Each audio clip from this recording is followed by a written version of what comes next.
আসসালামু আলাইকুম।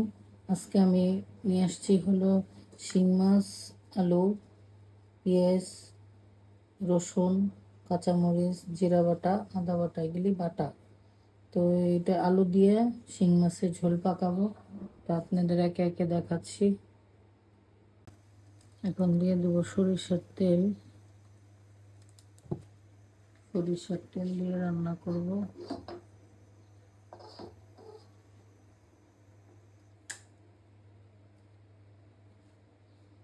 দিয়ে দেবো পেঁয়াজ,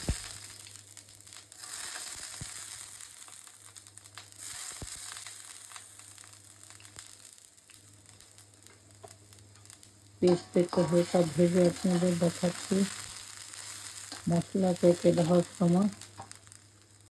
এখন দিয়ে দেবো পানি মশলা ভোনার জন্য। দিয়ে দেবো আদা রসুন বাটা,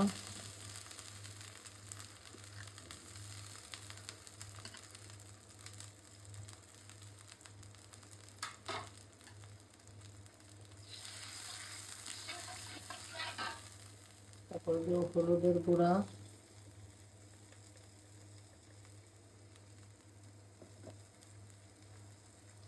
মরিচের গুঁড়া,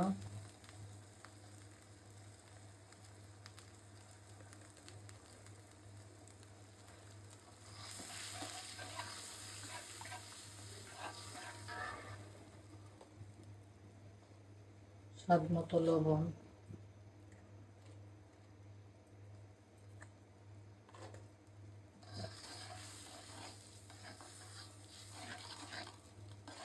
একে মশলাটা কষানো হোক, পরবর্তীতে আবার দেখাচ্ছি। এখন শিং মাছগুলি দিয়ে দিব হালকা কষানোর জন্য।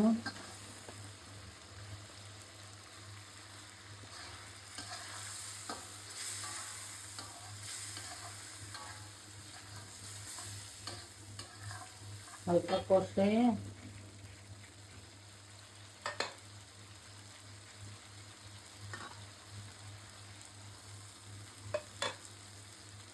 আবার আপনাকে দেখাবো ওঠানোর সময়।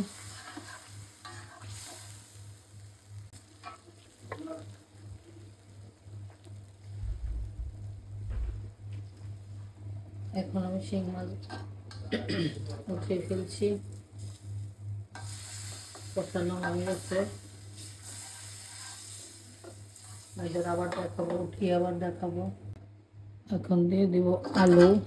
আলুটা ভালো করে কষিয়ে তারপর ঝোলের পানি দেব।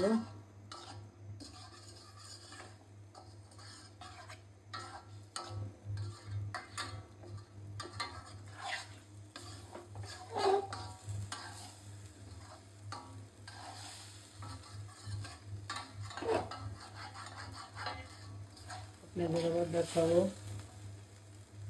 আলু কষানো হয়ে গেছে, এখন আমি ঝোলের পানি দিয়ে দেব।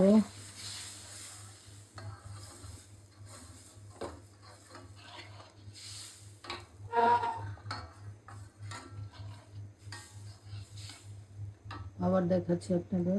এখন দিয়ে দেবো কাঁচামরিচ,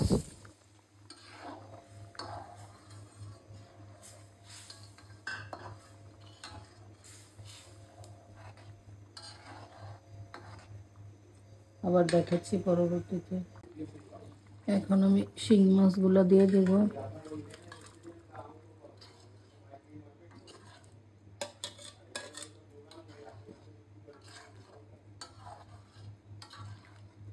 শিং মাছগুলো দিয়ে দিচ্ছি। এখন পরবর্তীতে আবার দেখাবো। এখন দিয়ে দিব হলো জিরা গুঁড়া, ভাজা জিরা গুঁড়া হালকা দিবেন, শিং মাছের তরকারিতে ভালো লাগবে।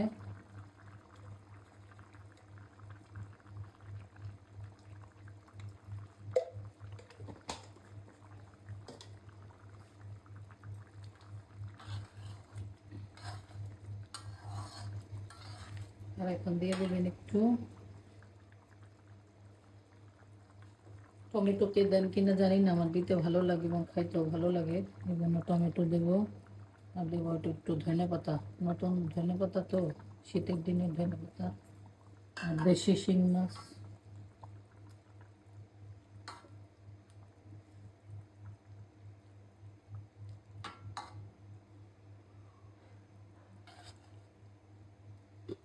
আবার হোক, আবার দেখাবো। এই যে আমার শিং মাছ দিয়ে আলু দিয়ে ঝোলের তরকারি হয়ে গেছে, আপনাদের পরিবেশন করে দেখাচ্ছি। দেশি শিং মাছ আলু দিয়ে টমেটো দিয়ে ঝোল করছি। রেসিপিটা দেখছেন কেমন হয়েছে? সাবস্ক্রাইব করবেন, কমেন্টস করবেন, সুস্থ থাকবেন, আমাদের জন্য দোয়া করবেন এবং এই রেসিপিটা যদি ভালো লাগে বাসায় বানিয়ে খাবেন। আসসালামু আলাইকুম।